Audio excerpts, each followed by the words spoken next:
பெருநகரங்களில் இந்த பிளாஸ்டிக் எல்லாம் குமிச்சு வைக்கிறாங்க பாருங்க, நம்ம சொல்லி கொடுக்கலாம். இந்த மாதிரி வளைய மாதிரி பெரிய பெரிய அளவில் போட்டாங்கன்னு வச்சுக்கோங்க, நடுவில் வளைய மாதிரி ஆழமாக தரமட்டத்திலேயே சுற்றியும் கொட்டும்போது வளையமாக அங்கங்கே போட்டு வச்சாங்கன்னா பிளாஸ்டிக்கு கூட வெகு வேகமாக மக்கி விடும். சரியா? நெகிழின்னு பேர். வெப்பம் கடந்து போயிட்டே இருக்கணும், குளிர்ச்சி இறங்கிட்டே இருக்கணும். குளிர்ச்சி அழியக்கூடாது. தண்ணி நின்றுன்னா அழிஞ்சு போயிடும்.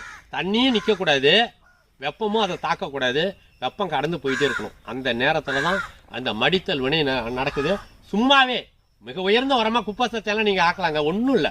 ஓய்வு நேரத்தில் அப்படியே போடுறதே அப்படியே வளைய மாதிரி போட்டுருங்க, அவ்வளோதான். லட்சக்கணக்கான ரூபா அப்படியே அள்ளி கொண்டு போய் வரப்போட சரிவில் போட்டுட்டிங்கன்னா, தண்ணியில் போட்டு வழவை ஓட்டிட்டீங்கன்னு வச்சுக்கோங்க, அடுத்த வருஷம் அது அழிஞ்சு போயிடும். தரையில் போட்டிங்கன்னா காஞ்சி போயிடும். வரப்போட சரிவில் வச்சிங்கன்னா நிரந்தரமாக அந்த உரம் இருந்துக்கிட்டே இருக்கும், பல ஆண்டுகளுக்கு இருக்கும். வரப்போட சரிவில் தண்ணி நிற்காது. மண்புடு நல்லா புரிஞ்சுக்கோங்க, மண்புடு தண்ணியில் இருக்காது. காஞ்சி போன